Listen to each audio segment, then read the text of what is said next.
All right, let's get started. All of this just makes sense now, right? This whole sheet. You guys got this part, everything here. Plain as day. Understand how strains work in a beam, right? Probably were dreaming about this thing. This Monday. Essentially, all we were doing here is I was showing you that as we induce a moment, right? Impose a moment on a small portion of a beam, right? In doing so, we're going to essentially squish the top area and pull apart the bottom area of the beam, right? And we'll have this line that exists within the depth of the beam where we get no strain, right? No deformation. And then we're going to squeeze one half and we're going to pull the other half apart, right? And so based on developing an equation for what the strain is as we work our way away from this neutral axis, right? And we know that that strain is linear, and because that strain's linear, our stress is going to be linear as we go away from this neutral axis, right? Which we know is the centroid of our cross-section. Right? Equal moment areas above and below. You guys worked through calculating centroids in 203. Okay. We came up with this equation for strain as a function of our radius of curvature and our distance from our neutral axis. Right? And knowing that Hooke's law, stress is strain times the modulus of elasticity, so we plugged it in, figured this out, and then if we look and we integrate over the entire cross section, basically looking at the contribution of stress, knowing that all stress has a contribution to the overall moment of this cross section, we end up with this equation, which is the one you really want to care about, which is this one here, right? Our normal stress, sigma, at any place in our cross-section is the negative of the moment times the distance to whatever point we're looking at from our neutral axis, above the neutral axis being positive, below being negative, divided by our moment of inertia. So we have applied loading, distance from our neutral axis, or centroid, and our moment of inertia. That's our geometry, okay? So based on that, we were headed back to our example. We're now, so in order to determine stress, we need to understand the geometry of the area transmitting the force, which is essentially saying we need to figure out our centroid and our moment of inertia. Those are two big critical items to figuring out the stress that's induced due to flexure, bending, right? Moment. Centroid, you guys have done this before, right? Nod your head here. You have done this before, yeah. So, right, so it's the moment of your area, the sum of all the moments of your areas divided by your total area, and that gives you the distance to the centroid, right?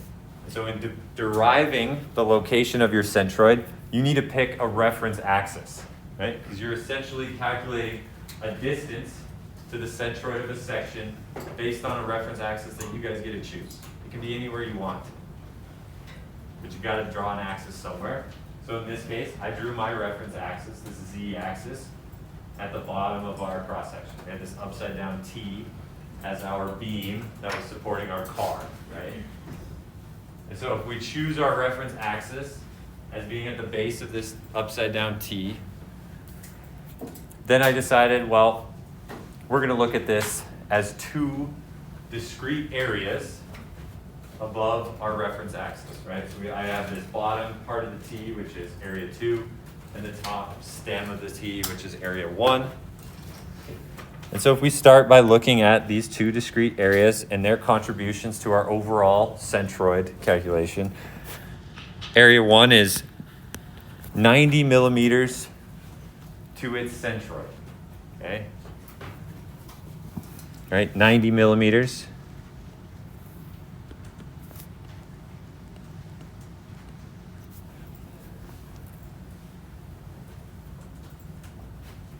We know half of 150 is 75, plus 15 is 90. Right? So that's the distance from our reference axis that we chose to the centroid of one of our components of our section, right? So I have area 1, the center of it is 90 millimeters away from our reference axis. Area 2, well, that one's a little bit closer. That's half of 15 millimeters, right? That would be the centroid or center of our little rectangle here.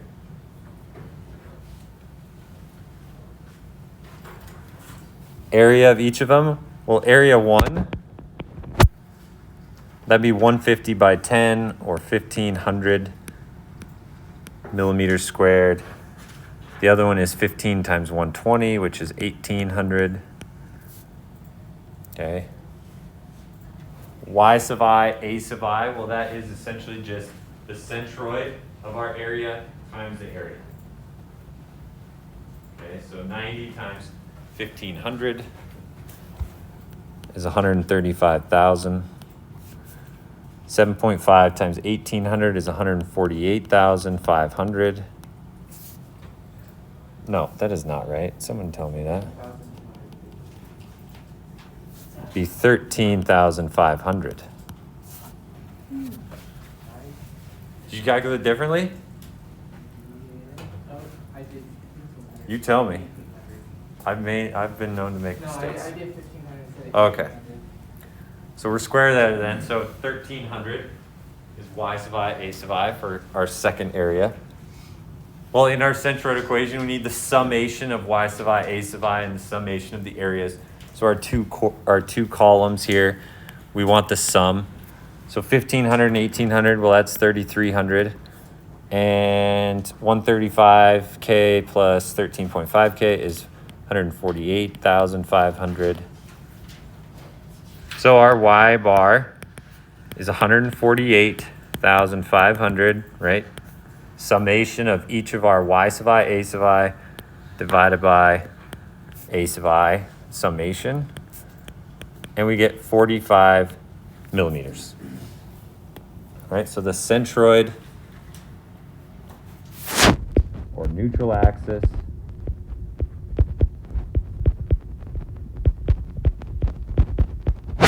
we know is 45 millimeters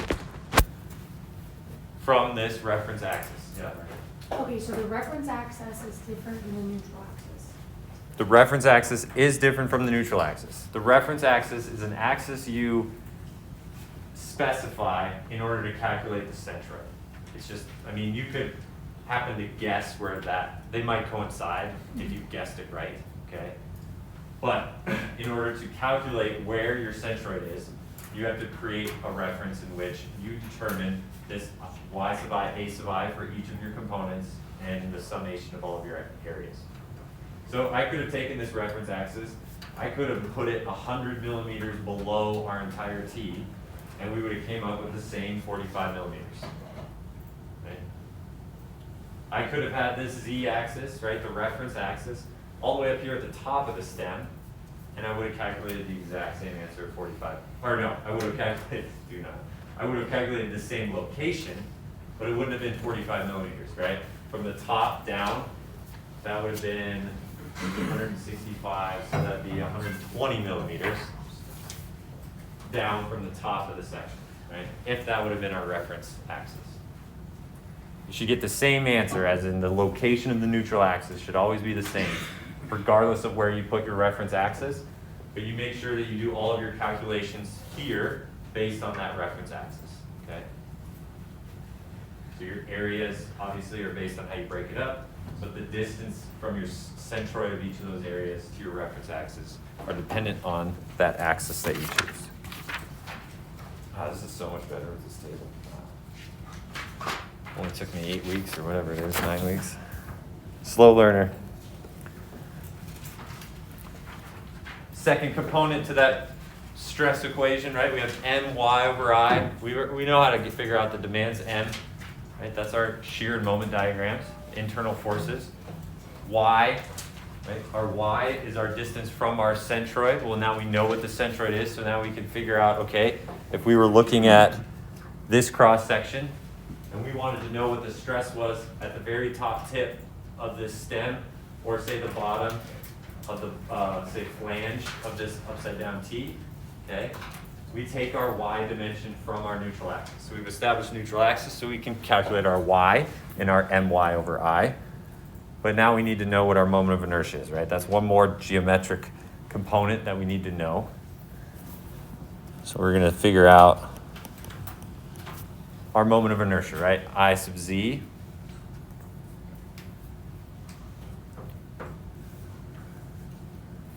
I can't remember if I put it out there or not.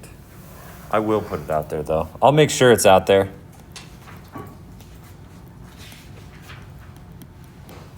Appendix A in your textbook, okay, has all different shapes.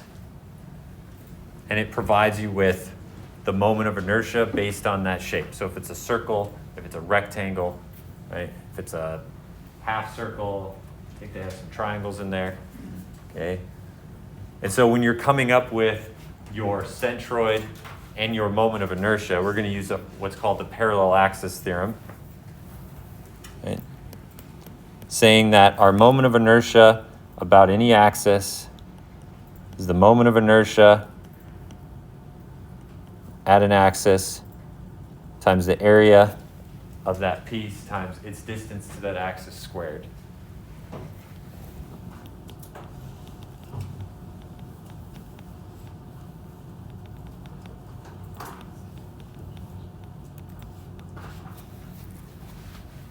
You guys remember this? You've seen this? Give me a nod. Yes. 2 of you have seen it. Sweet. All right, so this is area of component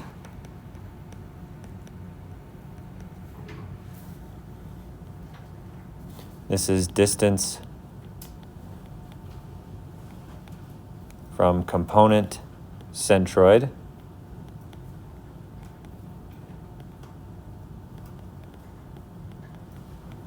to reference axis.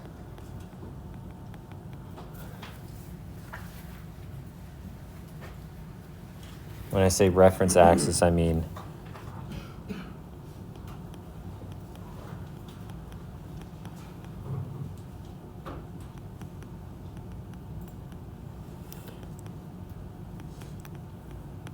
the complete shape centroid, okay?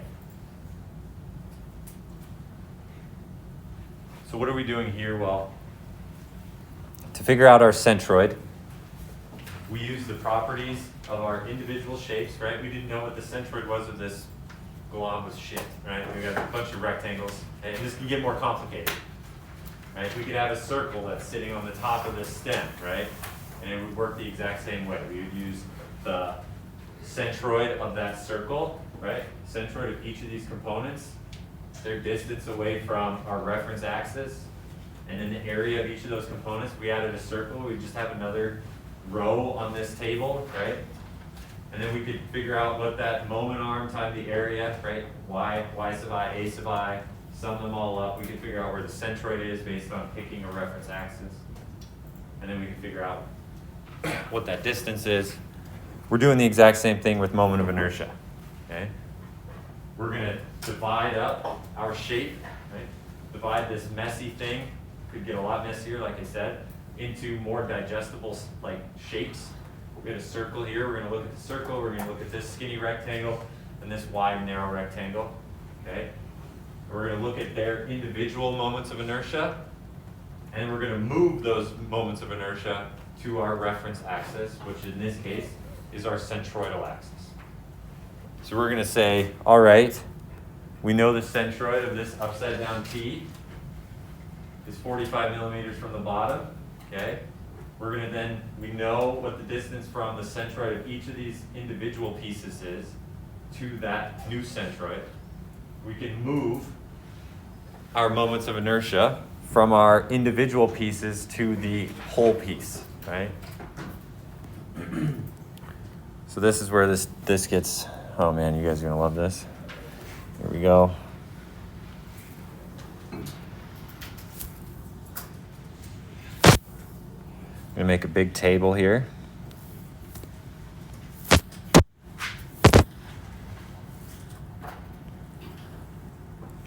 Two, three, 4, 5, 6, 7, 8. Woo! A lot going on, huh? So we know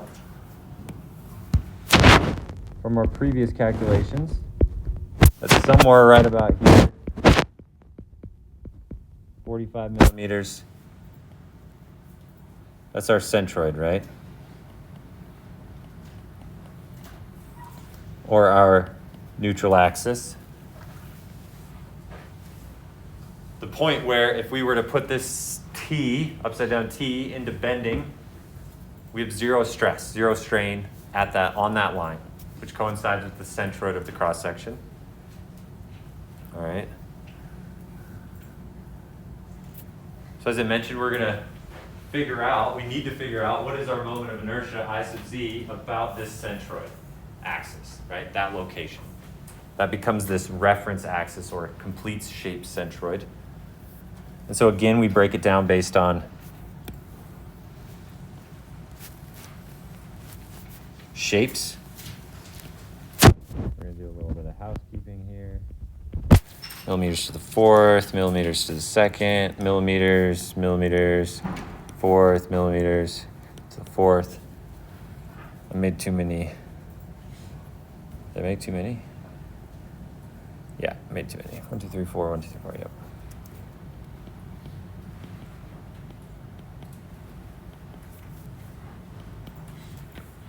So we have our two components, component 1, component 2, right? We're going to break down our complete shape into more manageable shapes, ones that we can easily discern where the centroid of those shapes are, ones that we have maybe predetermined equations for the moments of inertia. So for a rectangle, anybody remember what the moment of inertia for a rectangle is?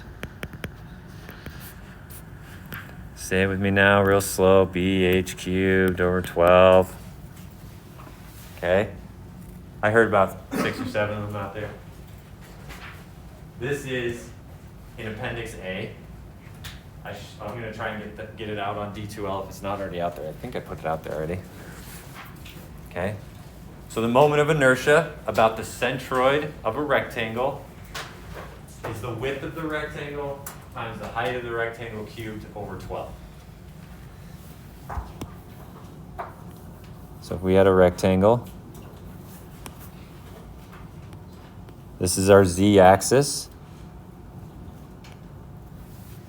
Our width would be b, our height is h, and that would be our moment of inertia about our centroidal axis z, right? Acts at the center height of our cross section. So knowing that for a rectangle, and like I said, if we had this shape that was composed of circles or triangles, we could do the same thing, right? We go to Appendix A, we figure out what the stock equation for the moment of inertia is about that individual piece's centroid, and then we're going to just move it to our new centroidal axis, right, of the whole system, which we calculate, right, which is area of that piece times the distance to that centroidal axis from our centroidal axis, right, for each of the individual pieces, squared. So if we start with the component, so we're going to say we need to know, as they're all rectangles, we're going to need to know the width of each of our rectangles, the height of each of our rectangles, right? That's subscript I, just means that we have multiple of them.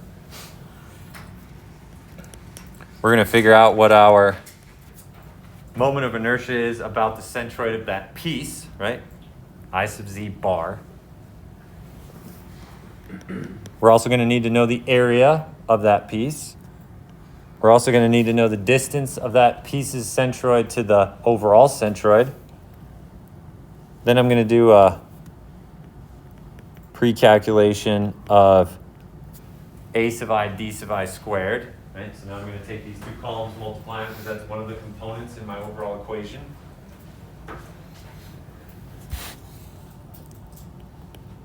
And we're going to figure out what I sub z is, right? Or the moment of inertia of an individual shape rotating about our centroid. So if we start with component 1, someone want to give me the width? Can't hear you. 10. Got it. What's the height? Crushed it. Okay, now what's BH cubed over 12? I got it. It's 2.8 million. Right? 2,812,500. Area, 10 times 150. It's easy enough. 1,500. D sub I. Well, we knew from our previous centroid calculations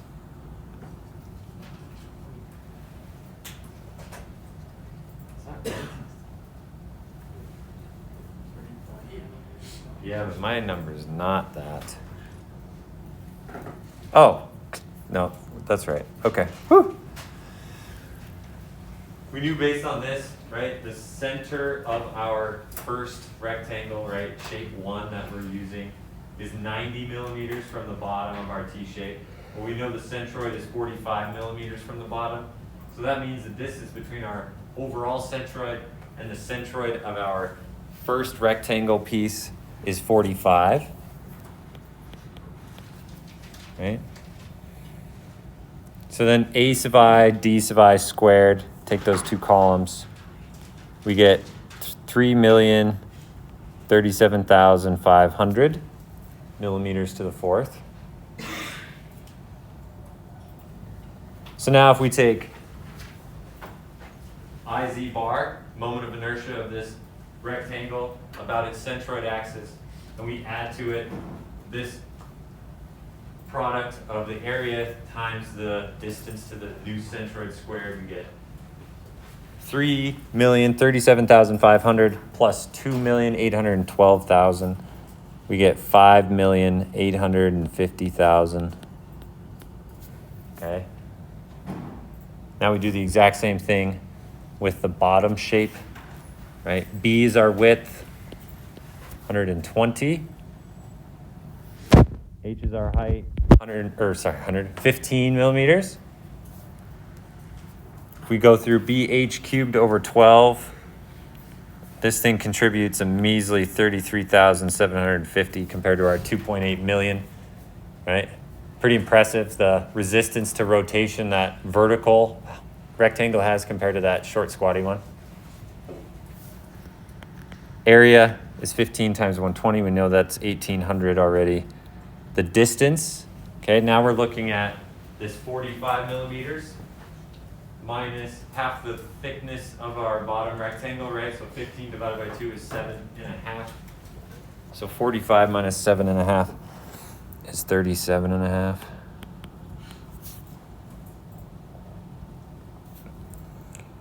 If we do those two columns, you know, AD squared, we get 2,531,250.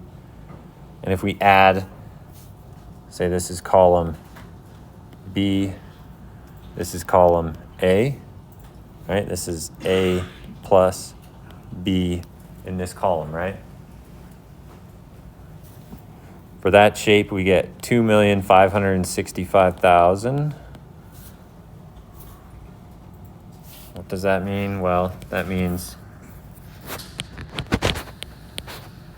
I sub z total for this shape combined is 8,415,000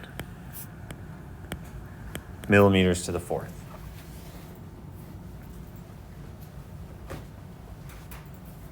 Any questions about that one?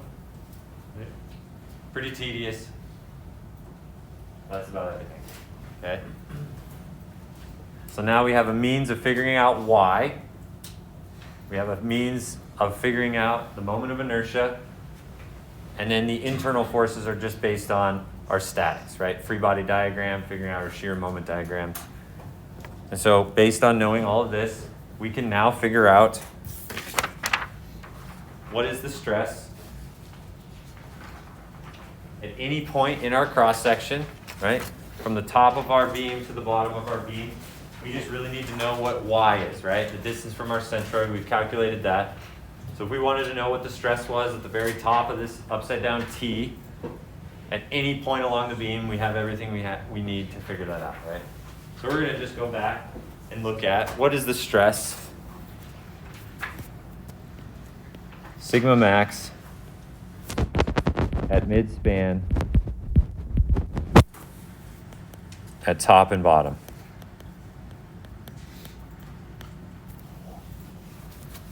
Of our cross section. So if you remember, we had this 5 kilonewton meters. We had these 2 kilonewton forces.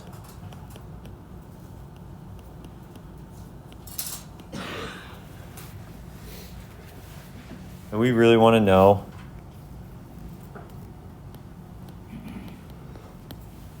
what is the stress, the maximum stress at mid-span in our cross section at the top and the bottom. Well, we know stress is negative my over I, right? We know m is 5 kilonewton meters.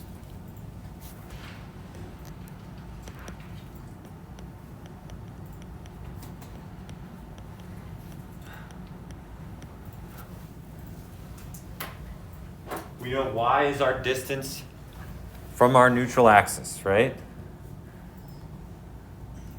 We go back to this sheet that has given nightmares, probably. Right, this y distance is our distance from our neutral axis to a point on our cross section, above or below. We know that it's positive if we're heading above the neutral axis. It's negative if we're heading down below the neutral axis. So in our case, with our cross section we have here, we're looking at mid-span. This is the cross section of our beam. Y to the top is going to be the distance from the neutral axis to the top of the stem. Y to the bottom is going to be to the bottom of the beam. So Y bottom, that's 45 millimeters, right? And if we look at Y to the top, well, that's going to be our overall height of our beam, 165 millimeters minus 45 millimeters, or 120 millimeters. So Y top, right, is 165 minus 45, or 120. And that's positive, right? We're going above the neutral axis, or the centroid. So we have a positive number. If we're going below it, we know it's negative. Well, we know from our centroid calculation, our neutral axis is 45 millimeters from the bottom. That was our reference axis location. So it's negative 45 millimeters if we were going to go from the centroid or neutral axis down to the bottom of the beam. Finally, in this equation, the last thing is we need to know the moment of inertia of the entire cross section. Well, we figured that out as 8,415,000 millimeters to the fourth.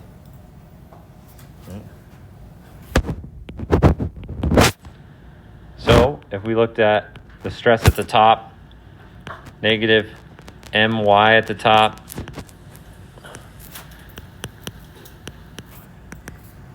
over the moment of inertia, we get negative 5 kilonewton meters. Got to watch our units, right? Our y is in millimeters. Our moment of inertia is in millimeters. So I'm going to multiply the moment to get millimeters. So multiply by 1,000 millimeters per meter. Our y to the top, we decided, was a positive 120 millimeters. And our moment of inertia is over 8 million. So we end up with negative 0.0713 kilonewtons per millimeter squared. Remember, a newton per millimeter squared is a megapascal. So a kilonewton per millimeter squared is 1,000 megapascals, or essentially 1 gigapascal.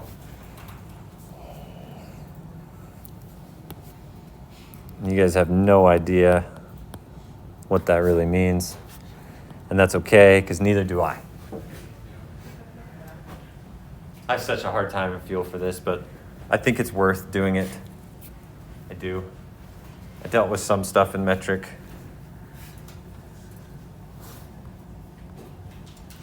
In my days, so I think you should too.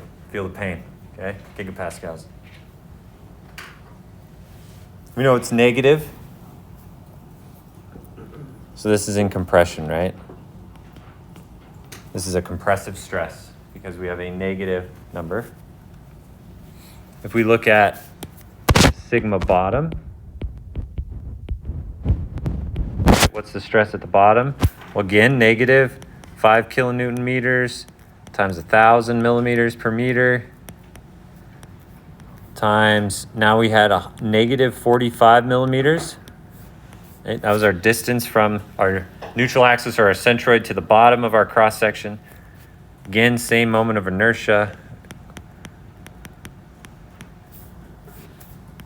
Millimeters to the fourth. We end up with a positive number of 0.0267 gigapascals again, which is the same as 26.7 megapascals, right? This time we are in tension.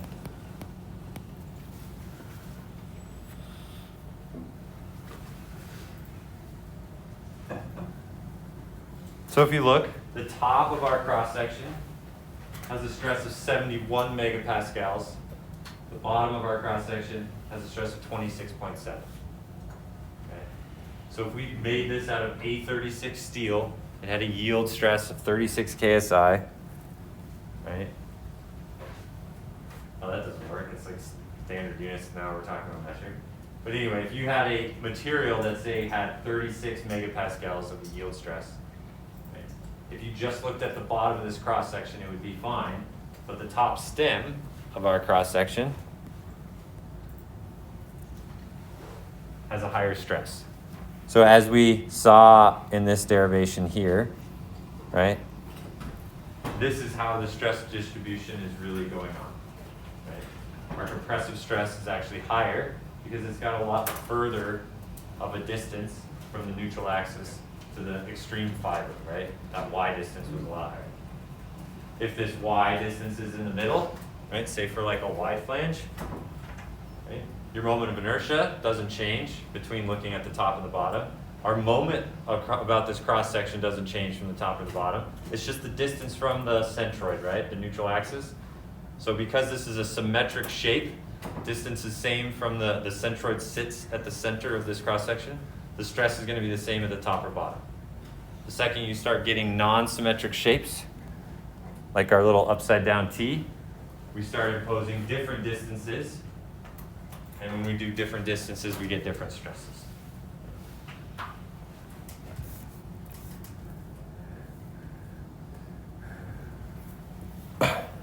As engineers, we try and simplify things.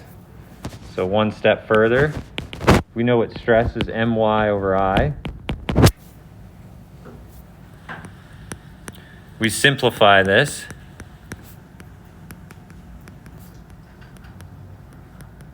With what we call the section modulus. This is called S.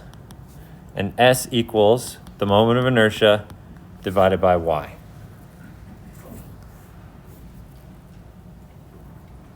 So if we now are looking at stress, stress now equals negative M over S.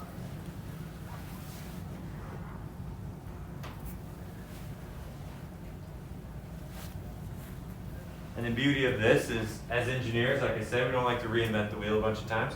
As I showed you already, there are tables in the appendix in our book, right, that give you standard shapes. And in those tables, they'll give you what the section modulus is. So you no longer have to deal with figuring out the distance to the extreme fiber using the moment of inertia. The other benefit is, like, if you look at non-symmetric shapes like an angle or a WT, which is that, like that T shape, they'll give you an S. So we have tabled values, right? Sometimes it'll say S top, S bottom. So it is already predetermined what these section moduluses are. Okay? So if these, knowing that this is in the denominator, the smaller of the two is going to give you the most stress, right? Because the smaller of the two is going to have your greatest y. Right? Here's your smallest denominator. Okay.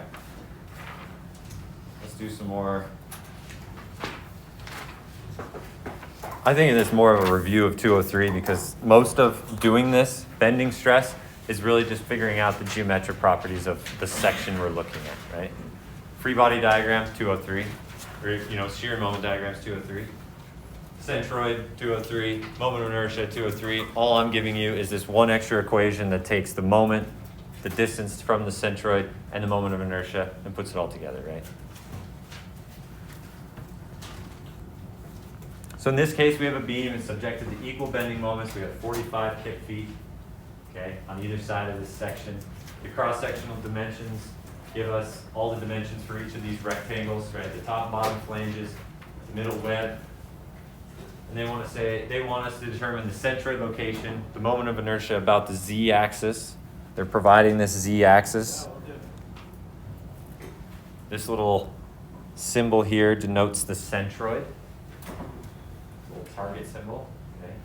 So they want to know what is the moment of inertia about this point, which this point is the centroid. We're going to have to figure that out. Then it says the maximum bending stress produced in the cross section. State whether the stress is tension or compression.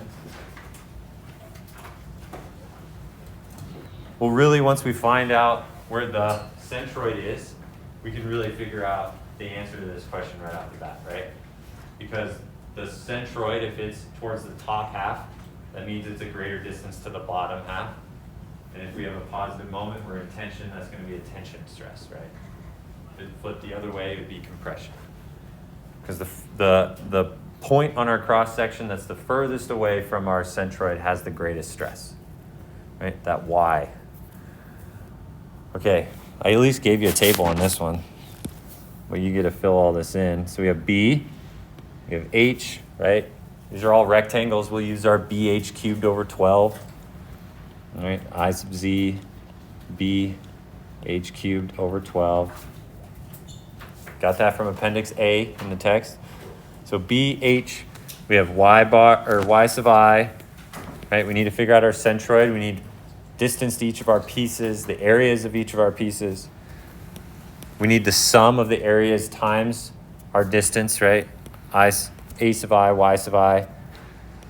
We're going to need to know the moment of inertia about the centroid of each of our pieces because we're going to use the parallel axis theorem, which requires the distance from each of our areas to our centroid. So we'll have AD squared. And then finally, we're going to figure out what our moment of inertia is, right? Units here, we're going to use inches for distances. Inches squared for area. Inches to the third for area times distance. Moment of inertia is inches to the fourth. Distance is inches. Inches to the fourth for the parallel axis theorem because we need consistent units for moment of inertia. And then finally, inches cubed or to the fourth again, right?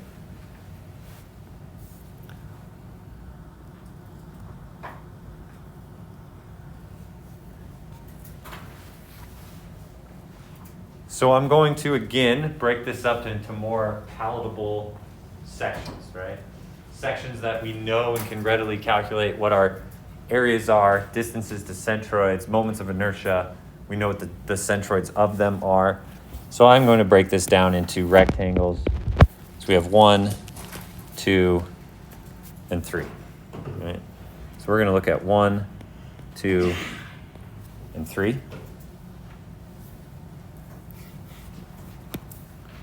So we have 7.5 is the width of 1, right? That's what they gave us for B1. Depth of 1 is 1.5. our y sub I, well, I've got to pick a reference axis, right? So I'm trying to figure out what I picked for our reference axis. Oh, yeah, there it is.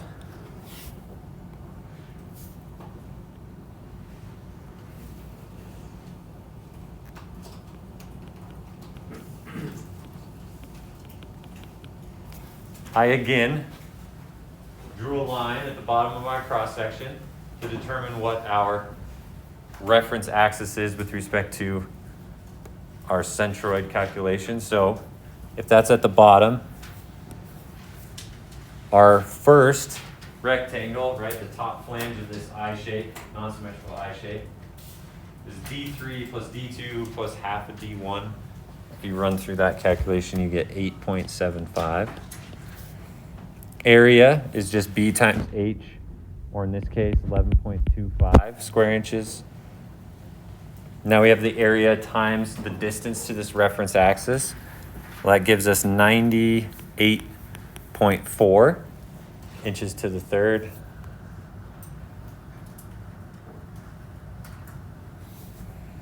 Trying to get that as blown up as I can for you. If we look at BH cubed over 12 for our top flange, right? So 7.5 times 1.5 cubed over 12, we get a measly 2.11 inches to the fourth. Not super stiff with respect to rotation. Distance.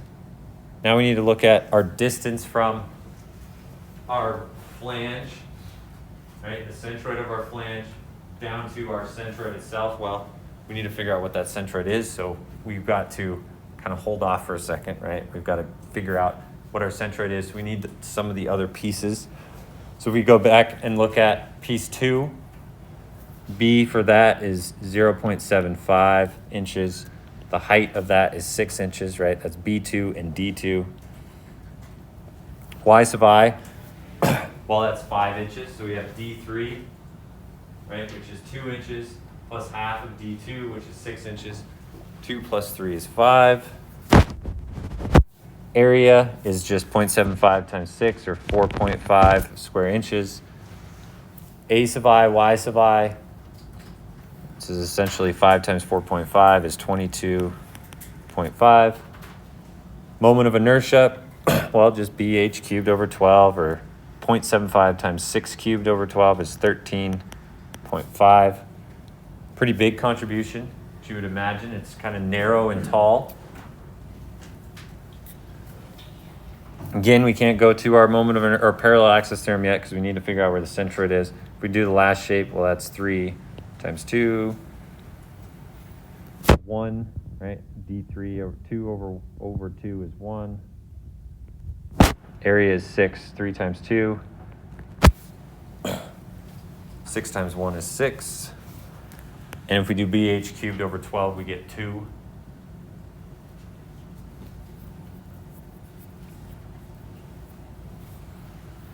Well, we need to total up our areas, right?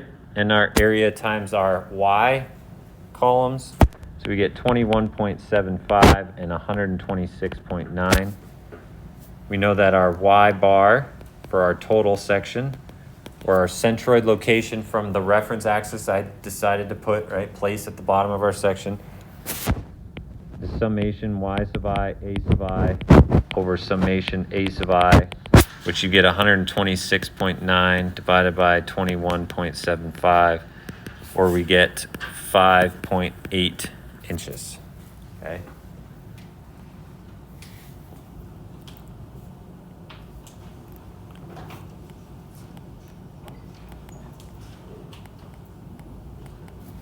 Y bar is 5.8 inches. Or our centroid, right, our little target here, our z-axis, is 5.8 inches from the bottom of our cross-section. Okay. I know this is like tedious as hell, but here we are. Okay. So Y bar, we also need to figure out, now that we know where our centroid is, our z-axis, we can figure out the distance from each of our individual components, centroids, to our new total centroid. Right, that's our D dimension. So for our first shape or our top flange, it's the distance from the centroid of D1 or half D1, right? It's essentially from the center of our top flange to our centroid. Right, this is D1. Well, D1 in this case is 2.45 inches.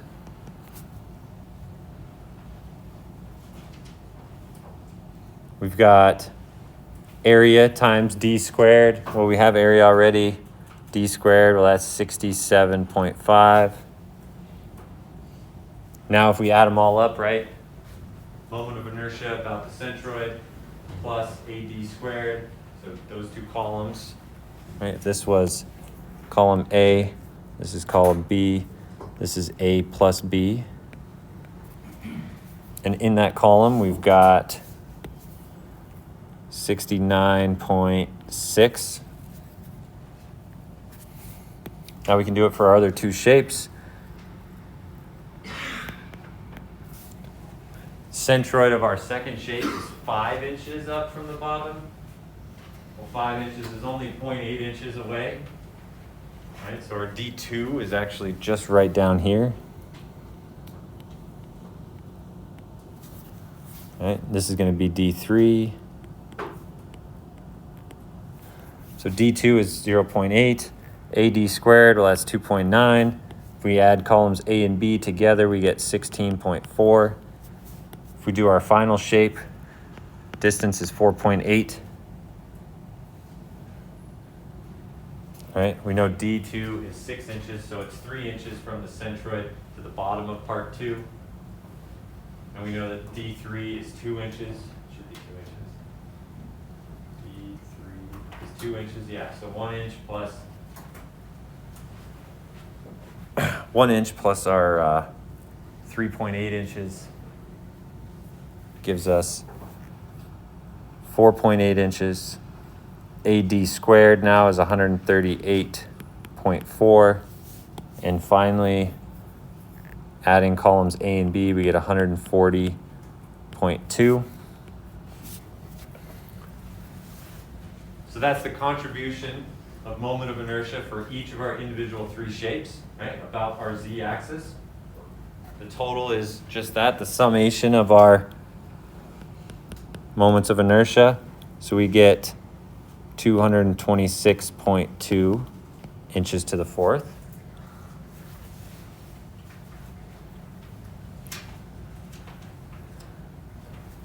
So for part A, the centroid location, well, the centroid is 5.8 inches above the bottom of our cross section.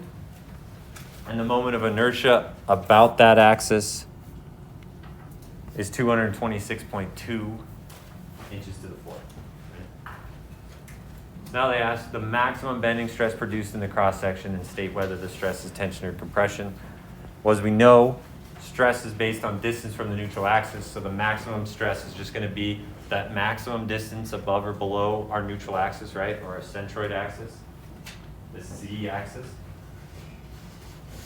And tension and compression, we know at one side, the top side we're going to be in compression, the bottom side we're going to be in tension because we're under positive moment. So we really need to find out the distance from our neutral axis to the very top of our cross section and to the very bottom of our cross section. So we look at part B. This is all part A. Part B, we know our maximum stress is negative my over I, which is negative m over s.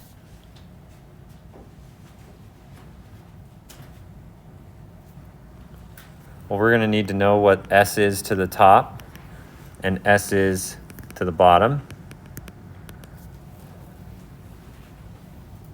Well, S to the top is IZ over Y to the top.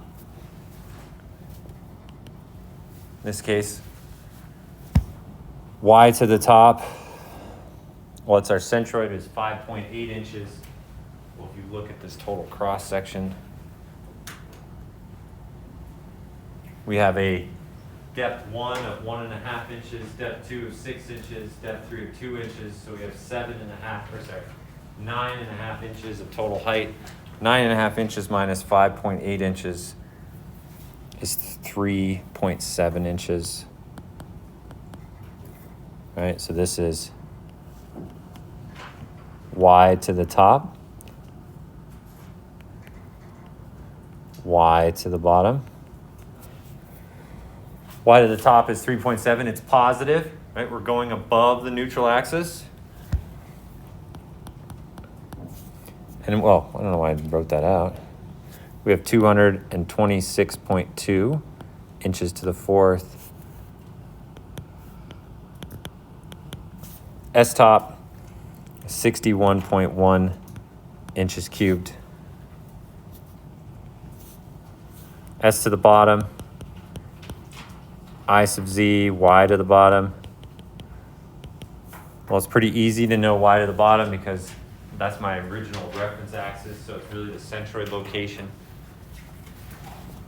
So we've got 226.2 inches to the fourth over negative 5.8 inches.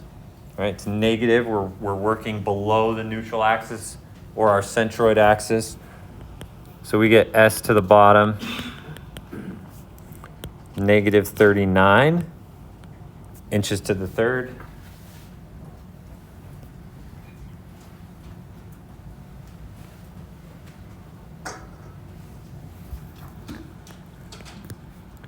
Right?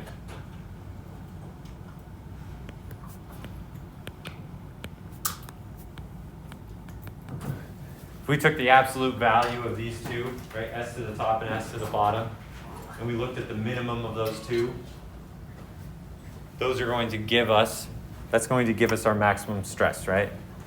Because our smallest denominator is going to, in magnitude, not in actual sign, but in magnitude is going to give us our maximum stress, right? Smallest denominator here, S.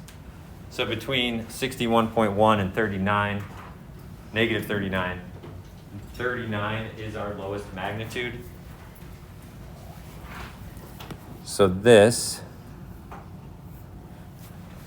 is going to give us our worst case stress, right? And we know it's negative. And when it's negative, this equation is negative, which means we get a positive number, which means our stress is going to be in tension, right? So sigma max equals negative 45 kip feet with the moment. We want to get this into consistent units. So I'm going to multiply by 12 inches per foot. Then I'm going to divide it by 39 inches to the third. And we get a sigma max equal to 13.8 KSI.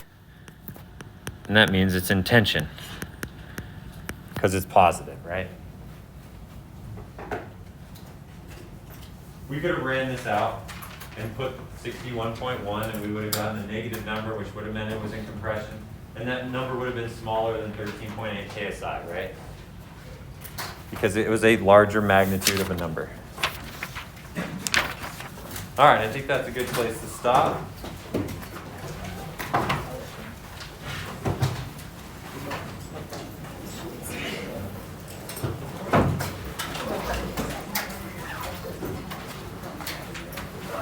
See you all Friday. Real quick, how did you get Hold on one second.